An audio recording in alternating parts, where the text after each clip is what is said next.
Le chagrin résonnait sous les hauts plafonds de la cathédrale Saint-Georges, lorsque le marié lâcha les mains de la mariée, se tournant vers une héritière milliardaire au premier rang. Des murmures éclatèrent. Il abandonna sa promise, invoquant son manque de lignée et de richesse, la laissant sanglotant dans une robe de soie ruinée. Mais les moqueries s'éteignirent instantanément quand les lourdes portes de chêne s'ouvrirent en grand. Une phalange de gardes royaux fit son entrée, suivie d'un roi européen régnant. Il s'avança droit vers la mariée en larmes et s'inclina. Amelia Harding était une femme qui vivait sa vie dans la recherche silencieuse et méticuleuse de la préservation de la beauté. À 26 ans, elle était l'une des restauratrices d'art les plus jeunes et les plus douées de la National Gallery de Londres. Ses journées se déroulaient sous la douce lumière clinique des ultraviolets, maniant des cotons-tiges et des solvants chimiques précis pour dépouiller des siècles de saleté des chefs-d'œuvre oubliés. Elle comprenait la patience. Elle savait qu'en dessous du vernis sombre de la négligence, la vraie brillance attendait toujours d'être découverte. Elle appliquait cette même philosophie à Nathaniel Prescott. Quand Amelia rencontra Nate pour la première fois, il était analyste junior chez JP Morgan. Il travaillait 4 mesures par semaine, vibrant pratiquement d'une ambition épuisée et désespérée. Ils se sont rencontrés, littéralement, sur un trottoir glissant de pluie à Covent Garden. Amelia avait laissé tomber un porte-document de radio. Nate avait laissé tomber son 3e café noir de la journée. Tandis qu'ils se hâtaient de ramasser ces documents ruinés, leurs regards se croisèrent. Sous les lignes dures de son stress, Amelia vit un homme farouchement déterminé, profondément intelligent et incroyablement seul. Leur romance s'épanouit dans les moments calmes entre son emploi du temps chaotique. Amelia devint son sanctuaire. Pendant que Nate passait ses journées dans les tours de verre de haute altitude de Canary Wharf, criant au-dessus des terminaux Bloomberg et chassant des acquisitions de plusieurs millions de livres, il passait ses nuits dans le petit appartement douillet d'Amelia, imprégné de l'odeur de peinture à Islington. Elle préparait des repas simples pendant qu'il se détendait, la tête reposant sur ses genoux, tandis qu'elle démêlait doucement les nœuds d'anxiété corporative de ses épaules. Pendant 3 ans, ils furent une étude de contraste parfait. Elle était l'encre, il était la voile. Quand Nate a finalement fait sa demande, ce fut par une fraîche soirée d'automne à Hyde Park. Il lui offrit une modeste bague vintage en saphir qu'il avait trouvée chez un petit joaillier à Hatton Garden. « Ce n'est pas grand-chose », murmura Nate, les mains tremblantes en la passant sur son fin doigt. « Pas encore, mais je te jure, Amelia, qu'un jour je te donnerai le monde. Tu es la seule chose réelle dans ma vie, » s'écria Amelia, le serrant dans une étreinte passionnée. « Je ne veux pas du monde, Nate. Je veux juste toi. » Elle le croyait. Elle croyait en eux. Mais Amelia, malgré toute son expertise à détecter les défauts les plus profonds et les plus cachés d'une toile du XVIIe siècle, était totalement aveugle aux fissures qui se formaient dans les fondations de sa propre vie. Le changement commença subtilement, 6 mois avant le mariage. La détermination acharnée de Nate finit par attirer l'attention des associés seniors de son cabinet. Il fut promu vice-président de la gestion de patrimoine privé et reçut le compte le plus convoité et le plus volatile du cabinet, le Harrington Group. Richard Harrington était un magnat de l'immobilier impitoyable, propriétaire de la moitié de Knightsbridge et d'une part importante de Mayfair. Il était notoirement difficile à satisfaire, mais plus dangereux que Richard était sa fille unique, Victoria Harrington. Victoria avait 24 ans, armée d'un diplôme d'Oxford qu'elle utilisait rarement, d'une fiducie rivalisant avec le PIB d'une petite nation insulaire et d'un appétit pour acquérir tout et n'importe qui elle voulait. Elle était une figure des tabloïds, souvent photographiée sortant d'Aston Martins devant Claridge's, drapée dans du Schiaparelli sur mesure, et dégoulinante de diamants Cartier. Nate fut désigné comme gestionnaire de portefeuille personnel de Victoria. Quoi? Soudain, l'homme qui se précipitait à la maison pour manger les pâtes faites maison d'Amelia dînait au Dorchester 3 soirs par semaine, facturant des milliers de livres de truffes et de Bordeaux millésimés sur la carte d'entreprise sous prétexte de rétention de clientèle. Amelia essayait d'être de soutien. Elle comprenait les exigences de son monde, mais l'odeur de Nate commença à changer. L'odeur familière et réconfortante de son savon au bois de cèdre fut remplacée par le musc âcre et coûteux de la cologne Tom Ford. Ses costumes, autrefois achetés au détail dans les grands magasins, étaient soudainement sur mesure, confectionnés à Savile Row. C'est le coût de la vie des affaires, Ems, disait Nate, ajustant sa cravate de soie dans le miroir, sans vraiment croiser son regard. Tu dois t'habiller comme si tu appartenais à la table. Les milliardaires te dévoreront tout cru. Victoria s'attend à un certain calibre de représentation. Victoria. Son nom commença à s'inviter dans leur conversation comme une lourde pierre. Victoria pensait que Nate devrait acheter une Rolex. Victoria leur réservait une table dans un club exclusif réservé aux membres à Soho. Victoria l'appelait à 23 heures un dimanche pour discuter des allocations de fonds spéculatifs. Amelia ignora le nœud qui se tordait dans son estomac. Elle se concentra sur le mariage. Elle avait imaginé une cérémonie petite et intime dans une chapelle de pierre dans les Cotswolds, entourée de 50 de ses amis les plus proches. Elle passait ses week-ends à parcourir des magazines de mariés, calculant soigneusement son modeste salaire pour s'offrir une belle célébration, bien que discrète. Mais à mesure que les toiles de Nate montaient, son obsession des apparences augmentait également. L'homme qui avait fait sa demande avec un saphir vintage dans un parc public trouvait soudain le mariage de rêve d'Amelia désuet et peu ambitieux. Ames, la moitié des associés seniors du cabinet attendent une invitation, argumenta Nate un soir, faisant les 100 pas sur le tapis usé de son appartement. Richard Harrington lui-même a fait allusion à une possible présence. Nous ne pouvons pas mettre ces gens dans une grange venteuse à la campagne et leur servir du poulet sec. Nous devons faire une déclaration. Une déclaration sur quoi? Demanda Amelia calmement, essuyant une trace de peinture blanche titane de son pouce. C'est un mariage, pas une fusion d'entreprises. Nate arrêta de faire les 100 pas et la regarda. Pendant une seconde terrifiante, Amelia vit une lueur de pitié sincère dans ses yeux. C'était le regard que l'on peut avoir pour un enfant qui ne comprend pas comment le monde réel fonctionne. « Tu ne comprends pas », soupira-t-il, attrapant sa mallette. « J'ai une réunion tardive, ne m'attends pas. » Cette nuit-là, Amelia, allongée seule dans son lit, regarda la réverbère lumineuse filtrer à travers ses rideaux. La certitude tranquille qu'elle avait toujours ressentie avait disparu, remplacée par une froide appréhension rampante. Elle était restauratrice. Elle savait exactement ce qui se passe quand le vernis commence à peler. L'ampleur réelle de la pourriture qui infectait leur relation devint indéniable lors du gala de charité Saint-Jude pour enfants. C'était une affaire somptueuse tenue dans la grande salle de bal du Savoie. Nate avait insisté pour qu'Amelia y assiste. « Il est important que tu sois vue avec moi », avait-il dit, jetant une carte de crédit noir mat sur sa commode.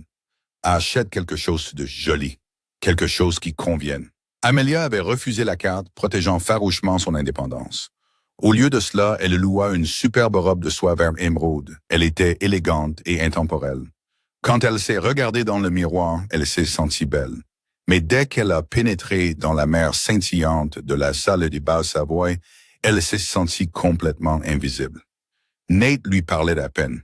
C'était un requin dans l'eau, naviguant dans la pièce avec une grâce prédatrice polie, serrant des mains, riant à des blagues pas drôles, et embrassant les joues de femmes dégoulinant de diamants, Harry Winston.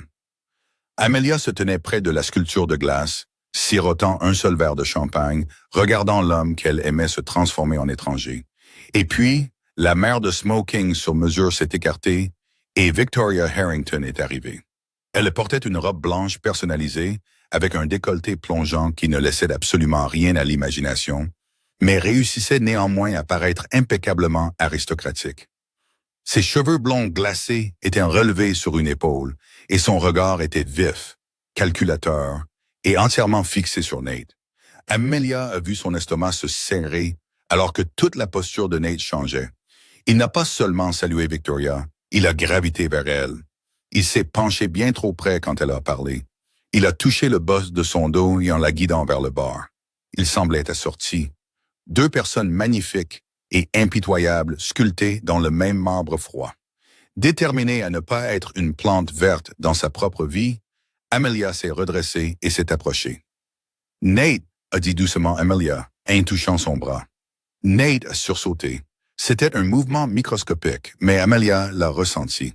Il a tourné son sourire professionnel, se verrouillant instantanément en place. Amelia, Victoria, voici Amelia Harding, ma fiancée. Victoria a lentement balayé son regard de haut en bas sur la robe louée d'Amelia. Le sourire de l'héritière était fin comme une lame de rasoir. Ah, la restauratrice d'art. Nate parle constamment de vous. C'est un plaisir de vous rencontrer, Victoria, a dit Amelia en gardant sa voix ferme. Vraiment? Victoria a pris une lente gorgée de son martini. Nate me dit que vous passez vos journées à épousseter de vieilles peintures. Comme c'est délicieusement désuet. Ça doit être si relaxant de ne pas avoir à s'inquiéter du monde réel. Préserver l'histoire demande beaucoup de concentration, a répondu Amelia avec froideur. Il s'agit de reconnaître la valeur de choses que d'autres ont jetées ou endommagées. Les yeux de Victoria ont pétillé d'un dangereux amusement. Mais certaines choses, Amelia, sont juste endommagées au-delà de toute réparation. Parfois, il vaut mieux jeter la vieille toile et en acheter une nouvelle. Vous n'êtes pas d'accord? Le silence qui s'est étiré entre eux trois était assourdissant. Amelia a regardé Nate en silence, le suppliant d'intervenir, de la défendre, de dire quoi que ce soit. Nate s'est raclé la gorge et a regardé sa montre. Victoria, Richard a mentionné que vous vouliez revoir les projections du 3e trimestre. Devrions-nous sortir sur la terrasse où c'est plus calme? Il n'a même pas regardé Amelia en s'éloignant, la laissant seule dans une pièce pleine de milliardaires. Les semaines précédant le mariage se sont accélérées en un cauchemar surréaliste. Le mariage calme et rustique d'Amelia a été complètement détourné. Le lieu a été brusquement changé des Cotswolds pour la cathédrale ultra-exclusive de Saint George et Mayfair. La restauration a été améliorée selon les normes étoilées Michelin. La liste des invités est passée de 50 à 400 personnes, dont la plupart qu'Amelia n'avait jamais rencontrées. Quand Amelia a exigé de savoir comment il finançait tout ça, Nate a mentionné négligemment que le groupe Harrington sponsorisait l'événement par pure bonne volonté, le déduisant comme hospitalité d'entreprise. Sponsoriser notre mariage? Amelia avait crié, sa composure s'effondrant enfin. Nate, ils achètent notre mariage. Ils t'achètent. Ils investissent dans mon avenir, a hurlé Nate en retour, le visage rougi par la colère.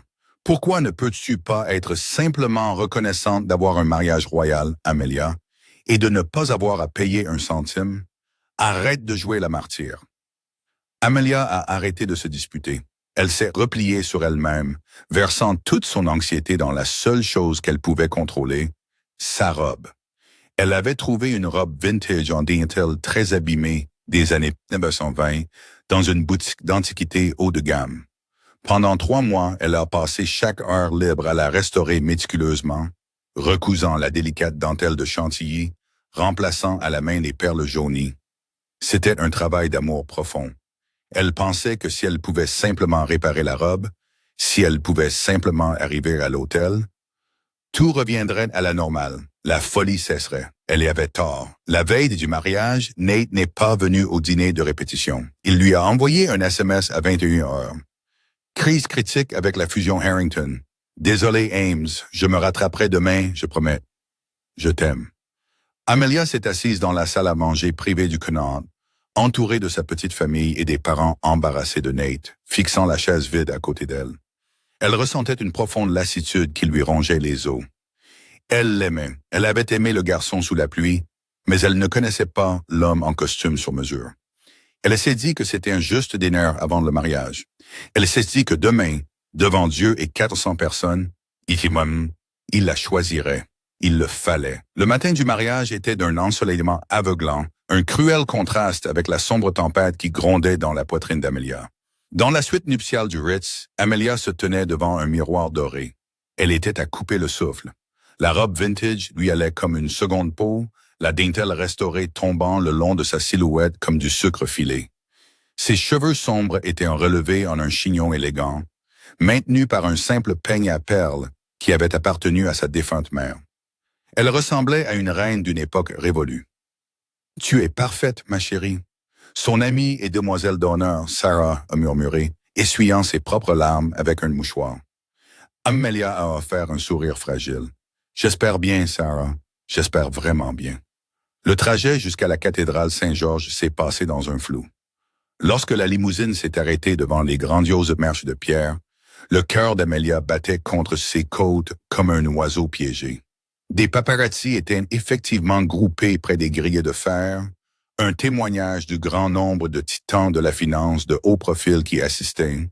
Elle est sortie dans l'air vif de Londres. Les lourdes portes de chêne de la cathédrale étaient fermées. À l'intérieur, le massif orgue de Barbarie a commencé à jouer les premières notes du premier prélude de Kello de Bach. C'était le moment.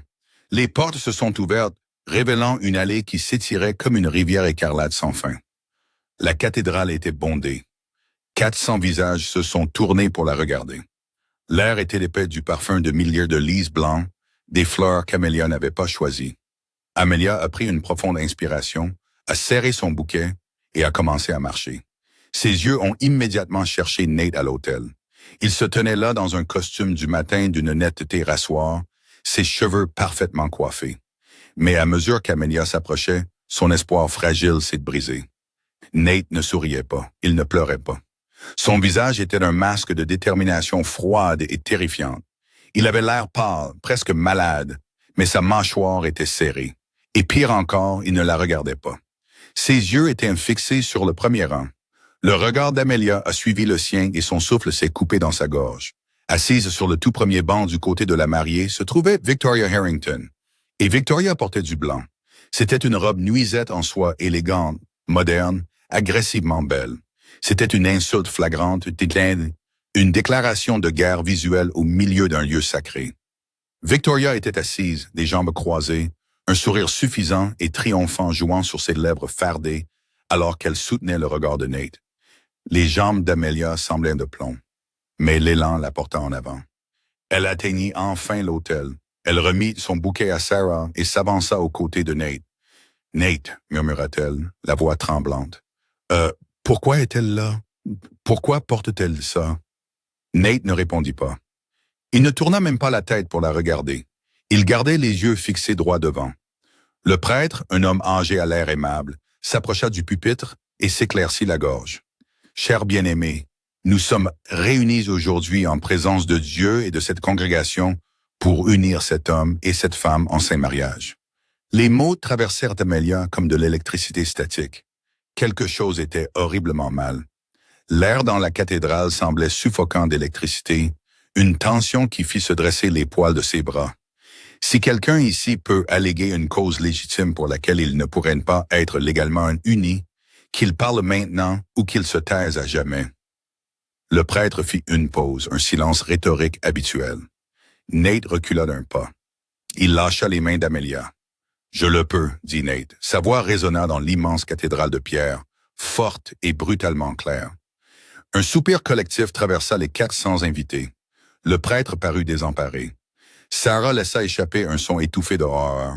Amelia se figea, son corps entier se transforma en glace. « Nate » souffla Amelia, la voix brisée. « Que fais-tu » Nate se tourna enfin pour la regarder. L'homme qu'elle avait aimé, l'homme dont elle avait frotté les épaules, dont elle lui avait nourri les rêves, la regarda avec une pitié calculatrice et rien d'autre. « Je ne peux pas faire ça, Amelia », dit Nate assez fort pour que les 10 premières rangées entendent parfaitement. « Je pensais pouvoir le faire, mais je ne peux pas. Je suis désolé. »« Nate, s'il te plaît, » supplia Amelia, les larmes montant instantanément dans ses yeux, ruinant son maquillage soigné. « Pas ici. Ne fais pas ça ici. Je dois le faire, les faire comme... » Diwat, elle se durcissant, projetant dans la pièce.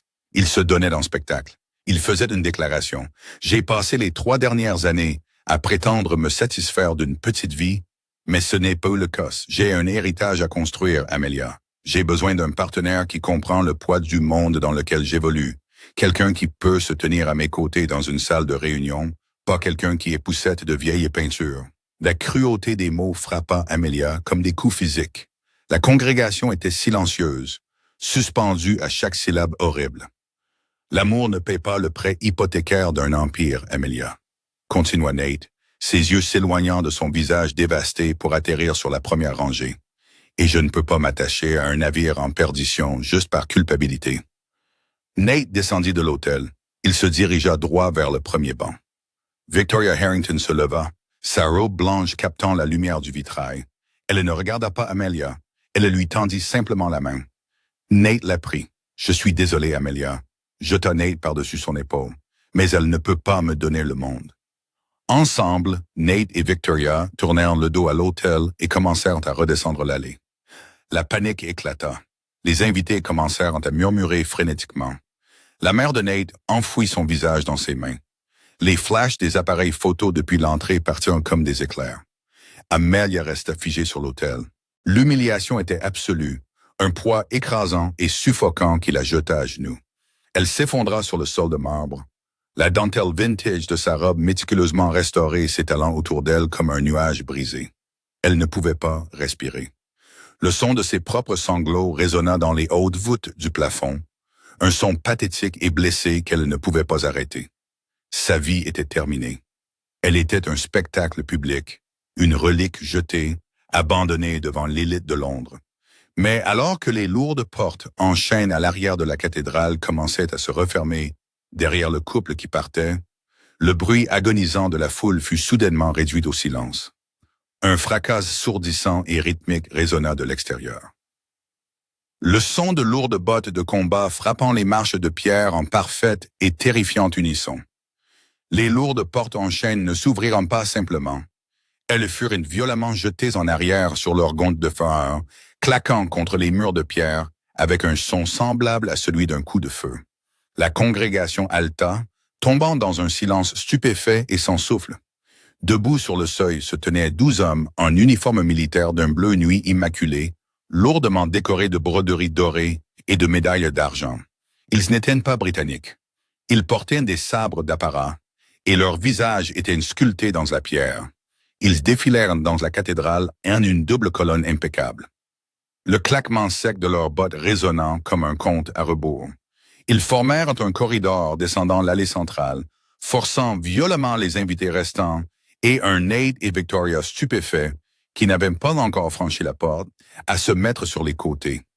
Puis, une silhouette solitaire pénétra dans la cathédrale. C'était un homme d'une 50aine d'années, arborant une barbe argentée et une posture d'une autorité absolue et indiscutable.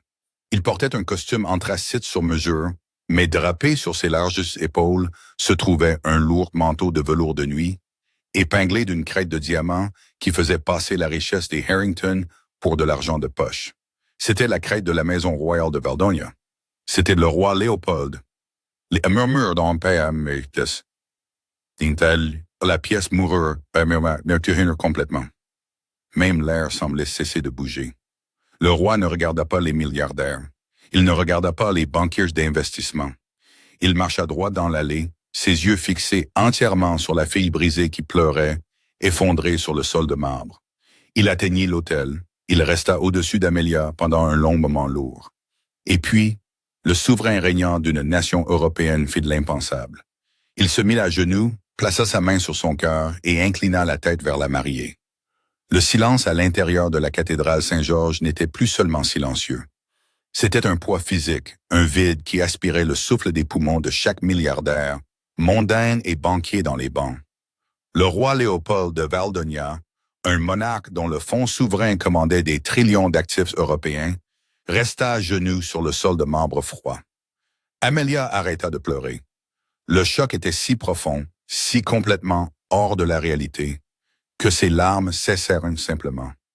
Elle regarda l'homme aux cheveux argentés en costume anthracite et au manteau de velours, son esprit luttant violemment pour traiter l'image. « Votre Majesté », murmura Amelia, la voix rauque utilisant instinctivement le titre qu'elle avait entendu sur les ondes de la BBC. Elle essaya de ramener brusquement ses jupes de dentelle ruinées, hyper consciente de son état de désordre. « S'il vous plaît, vous ne devriez pas être par terre. Il doit y avoir une erreur. » Le roi Léopold leva lentement la tête, ses yeux d'un bleu perçant comme un verre de tempête qui reflétait exactement les siens, étaient remplis de larmes non versées. « Il n'y a pas d'erreur, » dit Léopold, sa voix un baryton profond et résonnant qui portait sans effort dans l'acoustique voûtée de la cathédrale. « J'ai passé 26 ans à scruter le visage de chaque jeune femme que je croisais, priant pour retrouver celle qui m'a été volée. Et je reconnaîtrai les yeux de Joséphine n'importe où. » Le souffle d'Amelia se bloqua. Joséphine, le nom de sa mère, Joséphine Harding, morte d'un anévrisme soudain quand Amelia avait 14 ans, la laissant complètement seule au monde. Joséphine, qui avait toujours refusé de parler du père d'Amelia, prétendant que c'était une histoire douloureuse qu'il valait mieux laisser enterrer. « Ma mère » balbutia Amelia, les mains tremblantes, tandis qu'elle serrait la dentelle déchirée de son corsage. « Vous connaissiez ma mère ?» Léopold tendit sa large main calleuse, la survolant doucement avant de saisir délicatement ses doigts tremblants. « Je ne la connaissais pas seulement. Je l'aimais. Joséphine était ma femme légale, mariée dans une paroisse tranquille en Suisse avant que je n'accède au trône. Quand mon père est mort, la cour de Valdonia a jugé une roturière anglaise indigne d'être reine. Ils ont menacé sa vie. Ils ont menacé votre vie. Joséphine est partie pour vous protéger, changeant de nom, se cachant dans l'ombre de Londres, pour que mes ennemis ne puissent pas vous utiliser contre moi. » Un souffle collectif s'échappa des premiers rangs près des portes de la cathédrale. Nate Prescott resta complètement paralysé. Sa main serrait encore maladroitement les doigts de Victoria Harrington. La couleur avait complètement disparu de son visage, le laissant tel une statue de cire. C'était un vice-président en gestion de patrimoine. Il ne savait pas seulement qui était le roi Léopold. Il savait que la couronne de Valdonia détenait une participation de 20% dans les opérations européennes de JP Morgan. Pendant 2 décennies, mes agences de renseignement ont parcouru l'Europe, continua Léopold, sa voix tremblant du chagrin longtemps refoulé d'un père. Mais Joséphine était brillante, au ciel, elle n'a laissé aucune trace écrite. Ce n'est qu'hier, lorsque des photos de ce mariage très médiatisé ont fuité dans les pages mondaines du Financial Times, que mon ministre de la Sécurité a vu votre visage, votre structure osseuse, vos yeux, la façon même dont vous vous tenez. Vous êtes le portrait craché de votre mère. » Léopold se releva lentement, sa silhouette imposante projetant une longue ombre protectrice sur Amelia. Il tourna son regard vers la congrégation. La tristesse dans ses yeux s'évapora, remplacée instantanément par la colère terrifiante et glaciale d'un monarque régnant. Et pourtant, la voix de Léopold tomba dans un registre mortellement bas qui fit hérisser les poils sur la nuque d'Amelia. « Je suis arrivé pour trouver la rightful crown princess de Valdonia, l'unique héritière de mon trône, en larmes sur le sol d'une église, délaissée par un homme qui n'est pas digne de lui cirer ses chaussures. » Le mot frappa la pièce comme une bombe. « Princesse ». Sarah, debout à quelques pas avec le bouquet de mariés abandonnés, laissa échapper un petit cri et se couvrit la bouche avec ses 2 mains. Les murmures éclatèrent en une symphonie chaotique de panique et d'incrédulité. Amelia sentit le monde tourner. Princesse héritière d'un trône, elle était restauratrice d'or qui mangeait des restes de plats à emporter sur son canapé. Elle était la fille qui avait passé les 3 dernières années à se rapetisser pour s'adapter aux marges de la vie ambitieuse de Nate. Elle regarda par-dessus le roi, ses yeux fixant Nate. La mâchoire de Nate était déboîtée. La confiance calculatrice et prédatrice qui l'avait définie pendant des années avait complètement disparu. Il fit un pas hésitant et tremblant en avant, retirant sa main de celle de Victoria, comme si sa peau avait soudainement pris feu. « Amelia » cracha Nate, le microphone toujours accroché à son revers, capturant le couinement pathétique et désespéré de sa voix. « Amelia, je ne savais pas. » Amelia se leva lentement. Le lourd manteau de velours du roi effleura son bras, lui transmettant une chaleur et un profond sentiment de sécurité qu'elle n'avait pas ressenti depuis la mort de sa mère. Tandis qu'elle se redressait de toute sa hauteur, l'illusion de Nate Prescott se brisa enfin. Elle ne voyait plus le titan de la finance. Elle voyait un homme faible et pathétique qui courait après la surface brillante de la vie parce qu'il n'avait aucune substance propre. « Vous ne saviez pas » répéta Amelia, sa voix résonnant dans le vaste espace. Ce n'était plus la voix d'une mariée pleurante et délaissée. Elle était ferme. Elle était froide. « Vous ne saviez pas que j'étais de la royauté, Nate. C'est ce que vous voulez dire? » Chastey avala difficilement, des perles de sueur apparaissant sur son front. « Ames, s'il te plaît. On peut en parler. J'étais confus. La pression de la fusion, le père de Victoria, ça m'a monté à la tête. »« Faux !» arrêta le roi Léopold, le commandant. Le seul mot claqua comme un fouet. Les 12 gardes royaux immobiles dans l'allée changèrent simultanément leur prise sur leurs sabres d'apparat. Le son métallique aigu fit tressaillir plusieurs invités fortunés de terreur. Léopold s'avança devant Amelia, Une barrière physique de fureur royale entre sa fille et l'homme qui lui avait brisé le cœur. Vous ne vous adresserez pas à elle par ce nom familier. Vous vous adresserez à elle comme son Altesse royale, ou vous ne parlerez pas du tout. Nate recula physiquement, sa respiration courte et rapide. Victoria Harrington, réalisant le changement catastrophique de pouvoir, tenta de sauver la situation. Elle s'avança, exhibant son sourire aristocratique le plus pratiqué. « Votre Majesté », dit doucement Victoria, tentant une courbette peu profonde. « Je suis Victoria Harrington. Mon père Richard et moi avons un profond respect pour la couronne de Valdonia.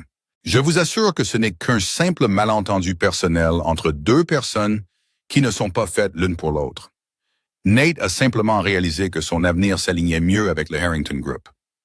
Léopold tourna lentement la tête, évaluant l'héritière en robe nuisette blanche. Ses yeux la parcoururent avec le dédain qu'on pourrait réserver à une blatte sur une table à dîner. « Le Harrington Group », musa Léopold, son ton dangereusement léger. Il claqua des doigts, des ombres des pôles de la cathédrale.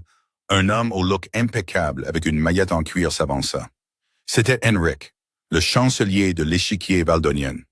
Il tendit au roi une fine tablette cryptée. « Il est fascinant que vous mentionniez votre avenir, mademoiselle Harrington, dit Léopold en lisant l'écran. Car selon mon chancelier, le projet phare actuel du Harrington Group, le réaménagement de 3 milliards de livres sterling du secteur de luxe de Canary Wharf, est financé à 60% par le Helios Equity Fund. » Richard Harrington, assis au premier banc, devint soudain d'une couleur grise terrifiante. Il se leva, les genoux tremblants, et quand même. « Votre Majesté, et comme tout gestionnaire de patrimoine compétent devrait le savoir, » continua Léopold, ses yeux revenant sur Nate. « Le Helios Equity Fund est une société écran entièrement détenue par le Fonds souverain de Valdonia. Ce qui signifie, Monsieur Harrington, que je possède votre dette. Je possède vos chantiers de construction.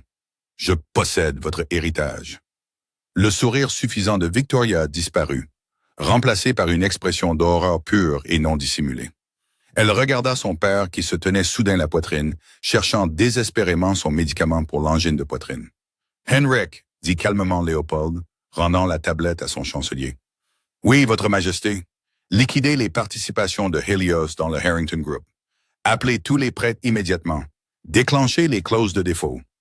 Je veux que leurs actions chutent avant l'ouverture de la Bourse de Londres lundi matin. »« Non !» cria Richard Harrington, bousculant sa fille et Nate, qui tomba à genoux dans l'allée.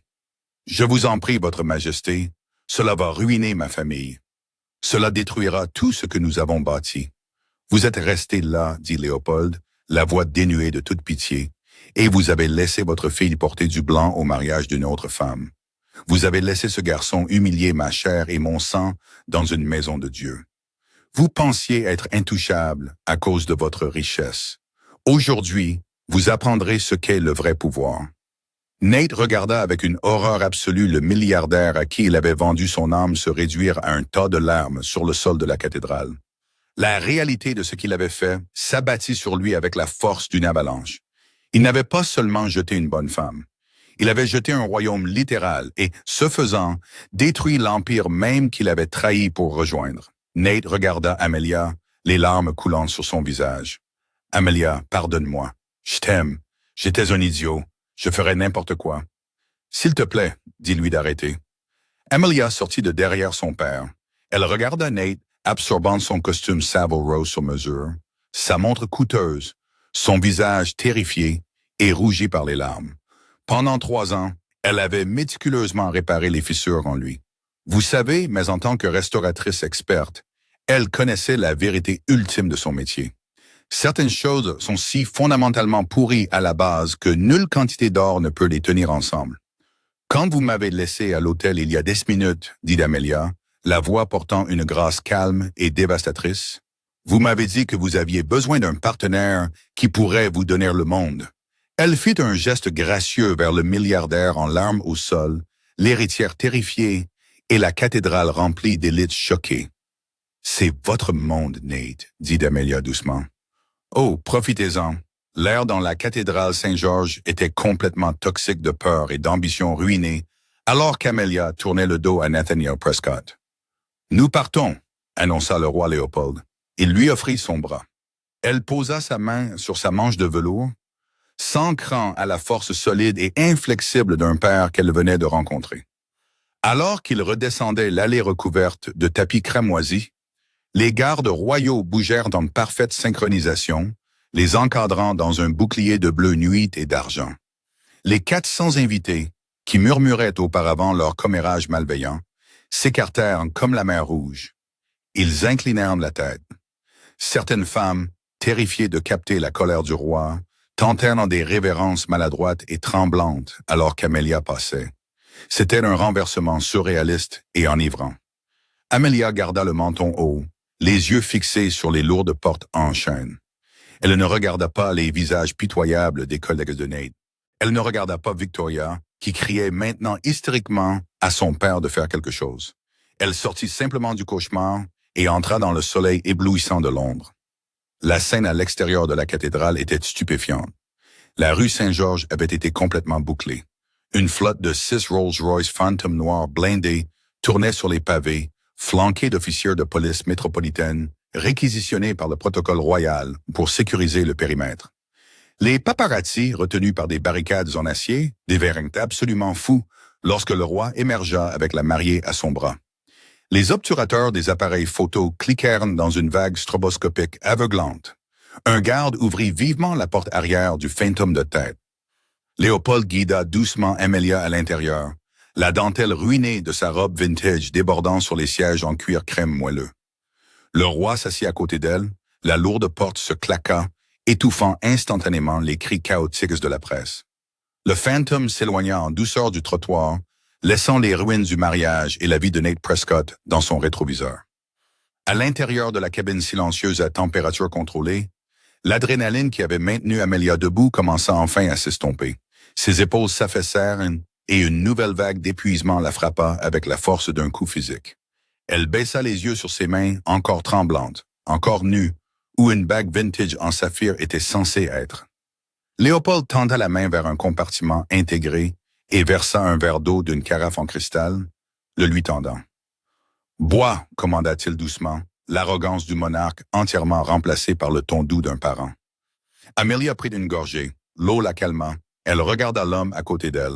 « Où allons-nous ?»« Au Lanesborough », répondit Léopold. « J'ai réservé la suite royale. Mon personnel médical est prêt à s'assurer que vous n'êtes pas blessé. Nous avons beaucoup à discuter, Amelia.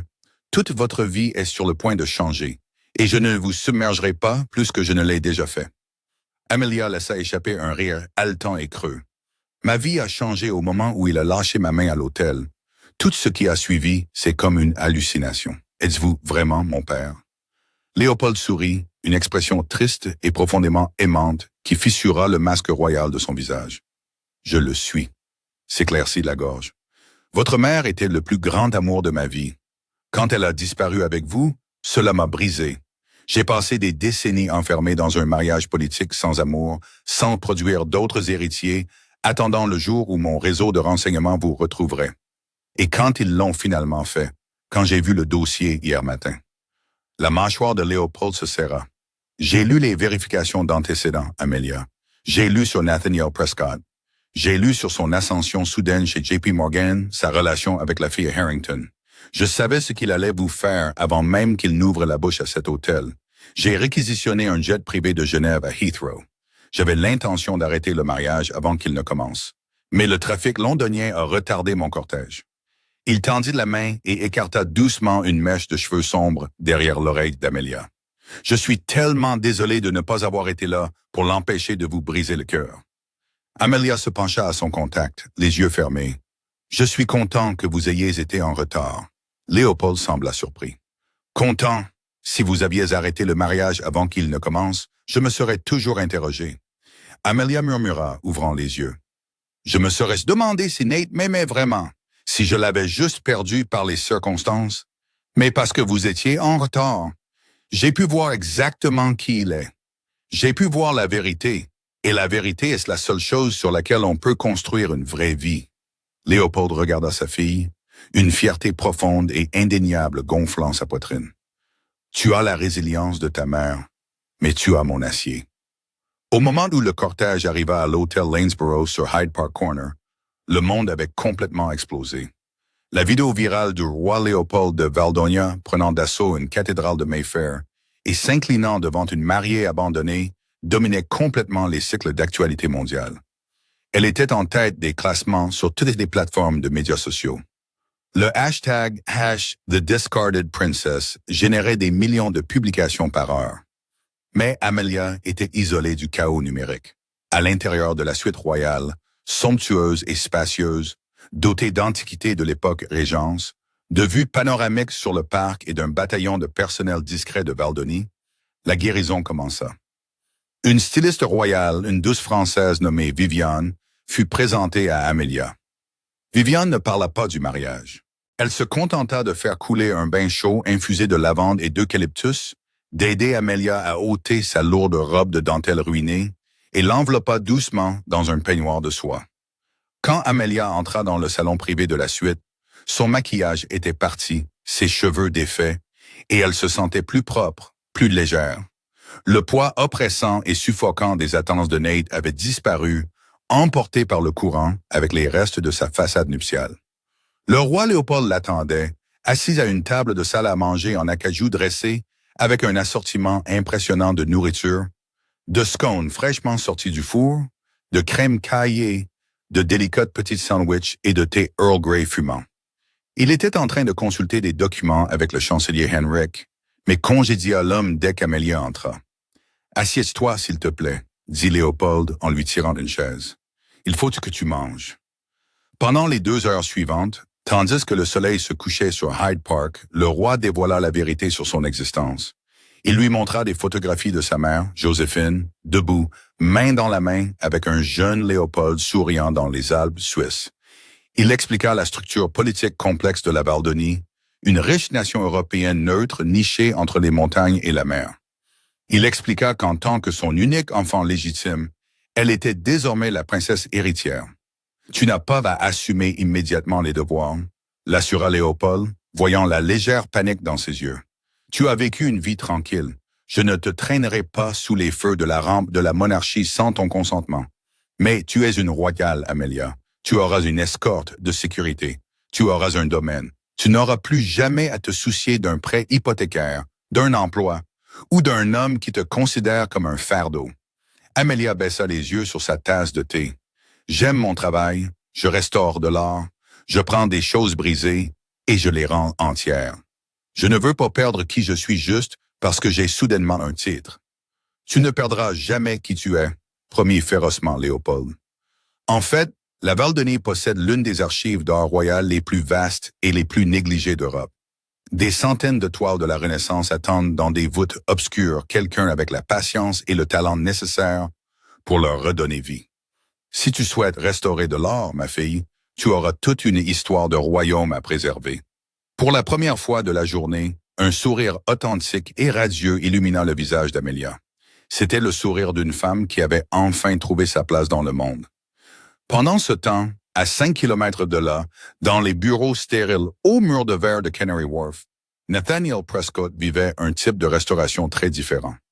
Sa vie était systématiquement démantelée. Nate se tenait dans la salle du conseil d'administration de JP Morgan, son costume du matin taché de sueur, sa cravate de travers. Assis en face de la table, en chaîne polie, se trouvait Arthur Pendleton, le directeur général des opérations européennes, flanqué de 2 avocats d'affaires. Arthur n'avait pas l'air en colère. Il regardait Nate comme s'il était un animal malade qu'il fallait abattre pour la sécurité du troupeau. « Arthur, vous devez comprendre », balbutia Nate, faisant les 100 pas frénétiquement dans la pièce. Je sécurisais le comte Harrington. Richard m'a pratiquement exigé que j'épouse Victoria pour solidifier la fusion. J'agissais dans le meilleur intérêt de la firme. « Espèce d'idiot arrogant et myope », dit Arthur d'une voix mortellement calme. Il jeta un épais dossier en manille sur la table. « Avez-vous la moindre idée de ce que vous avez fait ces 4 dernières heures? »« Je peux arranger ça, » plaida Nate, s'appuyant sur la table. « Je peux parler à Victoria. » Richard est toujours un levier. Richard Harrington est actuellement en soins intensifs à l'hôpital St. Thomas's, victime d'un infarctus du myocarde induit par le stress, cracha Arthur, sa composure cédant enfin.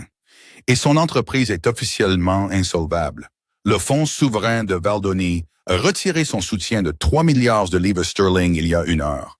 Le cours de l'action du groupe Harrington est en chute libre pendant les échanges après bourse. Lundi matin, ils seront en faillite.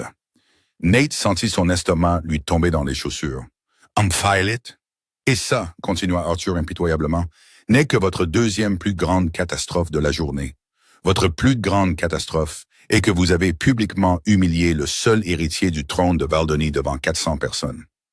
Arthur se leva, boutonnant sa veste de costume. La famille royale de Valdoni détient des comptes dans cette banque pour un total de plus de 40 milliards de livres sterling. Le chancelier Henrik m'a appelé il y a 20 minutes. Il m'a informé que si Nathaniel Prescott est toujours employé par cette institution à la tombée de la nuit, Valdoni retirera jusqu'au dernier centime qu'elle détient chez JP Morgan, et nous saignerons à blanc. Nate ne pouvait plus respirer. Les murs de la salle du conseil semblaient se refermer sur lui. Arthur, j'ai donné ma vie à cette firme. Je travaillais 80 heures par semaine. Vous ne pouvez pas me virer comme ça. Où suis-je censé aller? Je me fiche que vous alliez travailler dans une station-service à Slough, ricana Arthur en se dirigeant vers la porte. Vous êtes licencié, Prescott, avec effet immédiat. Vos comptes d'entreprise sont gelés. Vos badges d'accès sont désactivés. La sécurité vous escortera hors du bâtiment. Vous avez 10 minutes pour vider votre bureau. La porte claqua, laissant Nate complètement seul dans l'immense pièce silencieuse. Il sortit son téléphone d'une main tremblante et composa le numéro de Victoria. Ça sonna 3 fois avant qu'elle ne réponde. Victoria. Nate haleta, le désespoir suintant de chaque syllabe. Victoria, c'est moi. JP Morgan vient de me virer. Ils essayent de faire de moi le bouc émissaire. J'ai besoin de venir chez toi. Il faut qu'on trouve un plan. Un rire dur et amer retentit dans le récepteur. Ricanement. Vous êtes vous, Nate? Siffla Victoria, sa voix dégoulinant de venin. Mon père est à l'hôpital. Notre entreprise est dissoute par décret royal. Nous perdons tout. La maison de Mayfair, les voitures, les comptes, tout est séparti. Mais nous avons l'un l'autre. Plaida Nate aveuglément, s'accrochant à la dernière paille de son ego brisé. Nous pouvons reconstruire. Tu as dit que j'étais ton partenaire. Tu étais un gestionnaire de portefeuille censé me rendre plus riche, cracha Victoria violemment. Tu es un fardeau, Nate, un misérable fardeau fauché qui a attiré la colère d'un roi sur ma famille. Si jamais je revois ton visage, je ferai casser tes jambes par mes gardes de sécurité. Perds mon numéro. La ligne se coupa. Nate resta dans la lumière stérile de la salle du conseil, écoutant le ton de la ligne. Le silence de la tour de verre était assourdissant. Il avait échangé un saphir vintage contre une couronne en plastique, et maintenant il était entièrement, absolument ruiné. Il ne lui restait plus rien que les fantômes de la vie qu'il avait si arrogantement gaspillés. L'avion royal de Valdoni, un élégant bombardier Global 7500 aménagé sur mesure, orné de l'écusson bleu nuit de la couronne, atterrit sur la piste privée de la capitale, Aurélia. Alors qu'Amelia descendait de l'avion, l'air frais et vif des montagnes de la nation alpine remplit ses poumons. Elle était à des années-lumière du smog et des attentes étouffantes de Londres. Durant le premier mois, Amelia vécut dans un état d'isolement tranquille et protégé, au sein des vastes murs centenaires du Palais du Soleil. Le roi Léopold tint parole. Il ne l'exhiba pas devant la presse. Il ne la força pas à participer à des dîners d'État ou à des réunions politiques. Au lieu de cela, il lui confia les clés des archives royales souterraines. Sous le palais se trouvait une forteresse à température contrôlée contenant 400 ans d'histoire valdonienne. C'était le paradis d'une restauratrice. Il y avait des rangées et des rangées de portraits de la Renaissance, des tapisseries flamandes et des paysages baroques qui n'avaient pas vu la lumière du jour depuis la Seconde Guerre mondiale. Amelia installa son atelier dans une immense chambre voûtée surplombant les jardins du palais. Elle troqua ses robes de soie empruntées contre un tablier de toile et attacha ses cheveux. Entourée des senteurs familières et réconfortantes de la térébenthine et de la peinture à l'huile vieillissante, elle commença lentement à se reconstruire. Son premier projet fut un portrait massif, gravement endommagé, du premier reine valdonienne du XVIIe siècle. La toile avait été lacérée à un moment de l'histoire. La peinture assombrie par des siècles de suie. Pendant des semaines, Amelia travailla avec une précision méticuleuse et douloureuse.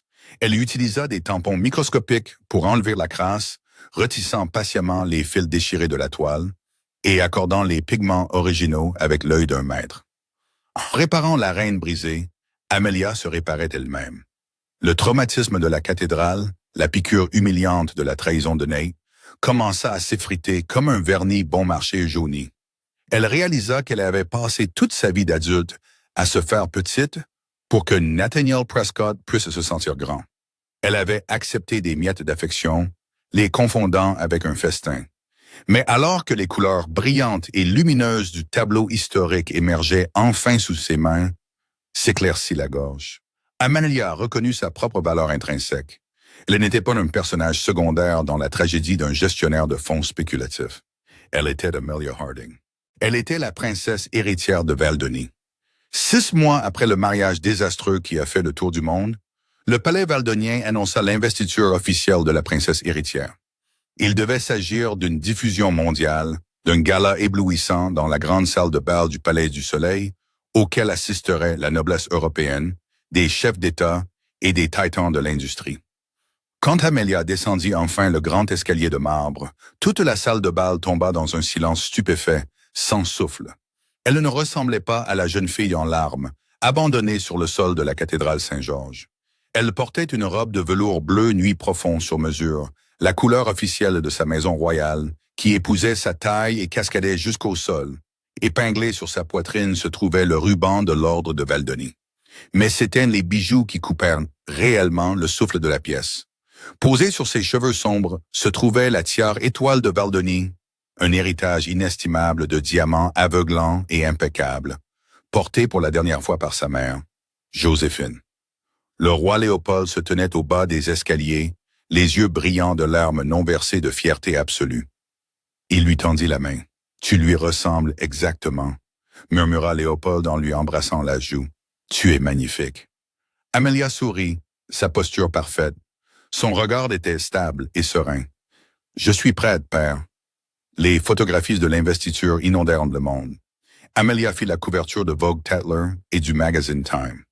Les médias la surnommèrent la princesse restauratrice, fascinée par son assurance, son intellect et la justice poétique de son histoire. Elle n'était pas seulement une figure de proue. Elle annonça la création de la Fondation valdonienne pour les arts, consacrant des millions à la préservation des artefacts historiques mondiaux. Elle était radieuse, elle était puissante, elle était intouchable. Pendant qu'Amelia montait en flèche, Nathaniel Prescott étouffait dans la terre. Les retombées du désastre de la cathédrale Saint-Georges avaient été rapides, brutales et absolues. Fidèle à la parole d'Arthur Pendleton, J.P. Morgan avait non seulement licencié Nate, mais l'avait blacklisté de tout le secteur financier. Aucune banque, aucun fonds spéculatif, aucune société de gestion de patrimoine n'aurait touché un homme qui avait personnellement provoqué la colère d'un monarque et anéanti un compte d'entreprise de 3 milliards de livres sterling en un après-midi. En novembre, les économies de Nate étaient entièrement épuisées. Son appartement de luxe à Canary Wharf avait été saisi. Les costumes sur mesure de Savile Row avaient été gagés pour payer les frais juridiques, car divers créanciers l'avaient poursuivi pour rupture de contrat. Il fut contraint d'emménager dans un appartement humide et exigu d'une chambre à Croydon, à la périphérie de Londres. Sa relation avec Victoria Harrington s'était immédiatement volatilisée. La faillite du Harrington Group avait été retentissante et catastrophique. Richard Harrington avait survécu à sa crise cardiaque, mais le stress et les enquêtes pour fraude qui suivirent par le Financial Conduct Authority laissaient un homme brisé et lourdement endetté. Victoria, dépouillée de sa fiducie, de sa résidence à Mayfair et de son statut social, était devenue une paria. La dernière nouvelle que Nate avait eue, c'est qu'elle était engagée dans une bataille juridique féroce pour vendre ses sacs à main de créateurs afin de payer ses avocats. La vie de Nate se réduisit à une routine grise et misérable. Il travaillait comme commis junior à la saisie de données pour une entreprise de logistique en difficulté dans un parc industriel morne. Il passait ses journées à fixer des feuilles de calcul dans un cubicle qui sentait le café rassis et le désespoir, gagnant une fraction de son ancien salaire. C'est un mardi pluvieux, en soirée, que le coup de grâce fut porté.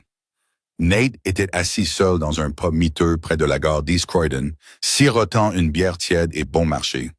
La télévision au-dessus du bar était réglée sur BBC News. Nate ne faisait pas attention jusqu'à ce que la voix de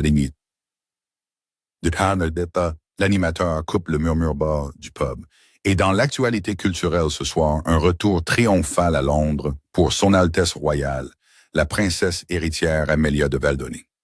La princesse, ancienne restauratrice d'art dans la capitale, est arrivée ce soir à la National Gallery pour dévoiler un chef-d'œuvre du XVIIe siècle, nouvellement restauré. La tête de Nate se releva brusquement. Son cœur martelait sa poitrine. La voilà. L'écran se remplit d'images haute définition d'Amelia sortant d'une Rolls-Royce noire sur Trafalgar Square. Elle rayonnait, drapée dans une magnifique robe de soirée cramoisie, un délicat collier de diamants capturant l'éclat de centaines de flashs de paparazzi. Elle sourit gracieusement à la foule qui criait son nom, saluant avec une élégance calme et confiante. Elle ressemblait à une déesse. Nate regarda l'écran, ses mains tremblaient si violemment qu'il renversa sa bière sur la table en bois collante. C'était sa Amelia. La fille qui lui faisait des pâtes. La fille qui lui massait les épaules quand il était stressé. La fille qui l'avait regardé comme s'il était le seul homme au monde. Une vague écœurante et suffocante de chagrin et de regret le submergea. Il avait tenu une reine littérale dans ses mains, quelqu'un qui l'aimait purement et entièrement, et il l'avait jetée à la poubelle pour une héritière creuse et vindicative qu'il avait abandonnée dès que son compte en banque fut à sec. Le désespoir toxique et aveuglant s'empara de son cerveau. Les médias avaient dit qu'elle était à la National Gallery ce soir. Le gala avait lieu en ce moment même. Nate ne réfléchit pas. Il sortit en trombe du pub sans prendre son imperméable bon marché. Il sprinta vers la gare, son esprit complètement consumé par une unique et frénétique délire. Si seulement je peux la voir, si seulement je peux la regarder dans les yeux, elle se souviendra de nous. Elle est gentille. Elle me pardonnera. Trafalgar Square était une forteresse de barricades, de cordes de velours et de personnel de sécurité. La pluie tombait en une bruine glaciale et régulière, mais cela n'avait pas dissuadé la foule d'observateurs royaux, espérant apercevoir la princesse de Valdonia. Nate se faufila à l'avant de la foule, près de la sortie VIP privée, ses vêtements trempés, ses cheveux plaqués sur son front. Il attendit 3 heures agonizing dans le froid glacial. Ses dents claquaient, son souffle formait des volutes dans l'air glacial. Juste après minuit, les lourdes portes en chaîne de la National Gallery s'ouvrirent. Une phalange de gardes royaux de Valdonia Bleu Nuit émergea, leurs bottes claquant sèchement sur la pierre humide. Puis vint le roi Léopold, engagé dans une conversation polie avec le premier ministre britannique, et enfin Amelia. Elle sortit sur le portique entièrement à l'abri de la pluie, par un parapluie tenu par son service de sécurité. Elle riait de quelque chose que le directeur de la galerie avait dit, ses yeux pétillants, rayonnant une chaleur et une joie que Nate n'avait pas vues depuis leur premier jour ensemble. Alors qu'elle se dirigeait vers le cortège en attente, Nate perdit la tête. Il se glissa sous la barricade en acier, bousculant un officier de police métropolitain horrifié. « Amelia !» hurla Nate, sa voix se brisant de désespoir. « Amelia, attends, s'il te plaît. » Avant que Nate ne puisse s'approcher à moins de 6 mètres d'elle, 3 gardes de Valdonia le plaquèrent au sol mouillé. Une lourde botte pressa fermement contre sa colonne vertébrale, le clouant face contre terre dans une flaque. La foule haleta. Les caméras devinrent folles, capturant la scène pathétique. Amelia s'arrêta. Elle tourna la tête, ses yeux sombres tombant sur l'homme frénétique et trempé qui se débattait sur le sol. « Laissez-moi partir !» sanglota Nate, se débattant contre les gardes. « Amelia, c'est moi. C'est Nate. S'il te plaît, donne-moi juste 1 minute. Je suis tellement désolé. J'avais tort. » Le visage du roi Léopold s'assombrit d'une fureur absolue et terrifiante.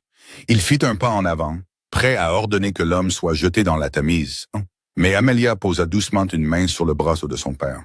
« Attends, » dit-elle doucement. Amelia marcha lentement vers la barricade. Les gardes maintenaient Nate fermement plaqué au sol, mais ils lui permirent de lever la tête. Nate leva les yeux vers elle. Le contraste était dévastateur. Amelia se tenait dans sa robe cramoisie, étincelante de diamants, rayonnant pratiquement de puissance et de grâce. Nate était couvert de boue, ses vêtements bon marché ruinés, son visage maculé de pluie et de larmes. « Amelia, s'il te plaît, » articula Nate pleurant ouvertement. « J'ai fait la plus grosse erreur de ma vie. J'ai été aveuglé par l'argent, par la pression, Mais je t'aimais. Je t'aimais vraiment. Je n'ai plus rien. Victoria a tout pris. JP Morgan m'a ruiné. S'il te plaît, tu as un bon cœur. Tu répares les choses brisées. Pardonne-moi. Amelia le regarda. Son expression n'avait pas changé. Il n'y avait ni colère. Il n'y avait ni tristesse. Il n'y avait que le détachement clinique profond d'un restaurateur maître examinant un morceau de déchet qui avait été apporté par erreur dans son studio. « Je répare les choses brisées, Nate, » dit Amelia, sa voix parfaitement calme, portant facilement au-dessus du bruit de la pluie. « Je passe ma vie à chercher la valeur sous les dégâts. Je l'ai fait avec des peintures et je l'ai fait avec toi. » Nate laissa échapper un sanglot pathétique et plein d'espoir. « Je sais que tu l'as fait. Mais la chose que tu n'as jamais comprise à propos de la restauration, continua Amelia, ses yeux froids et clairs comme du verre taillé, c'est que certaines toiles sont juste pourries jusqu'à l'os. Aucune quantité de dorure ne peut masquer une baise sans valeur. » Le visage de Nate s'effondra. « Ames, s'il te plaît. »« Ne m'appelle pas comme ça, » commanda-t-elle doucement, l'autorité absolue de la couronne de Valdonia résonnant dans ses paroles. « Tu as laissé Amelia Harding sur le sol d'une cathédrale. Tu lui as dit qu'elle n'était pas assez bien pour ton monde, mais tu avais tort, Nathaniel. Tu n'étais pas trop grand pour mon monde.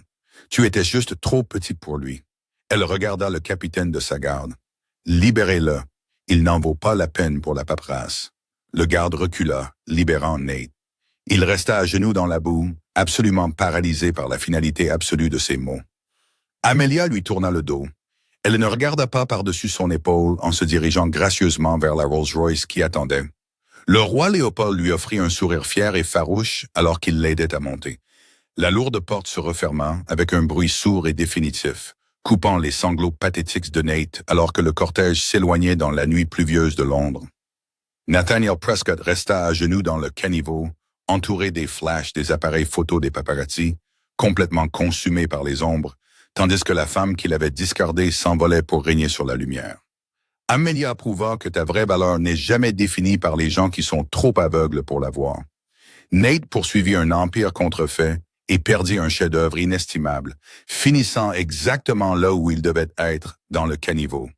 Mais qu'avez-vous pensé du rejet glacial final d'Amelia sous la pluie? La ruine absolue de Nate était-elle justifiée? Ou Victoria aurait-elle dû subir un sort encore pire? Laissez vos réflexions dans les commentaires ci-dessous. Si vous aimez cette histoire de karma royal ultime, assurez-vous de liker cette vidéo, de la partager avec un ami et de vous abonner pour plus d'histoires de vengeance dramatique.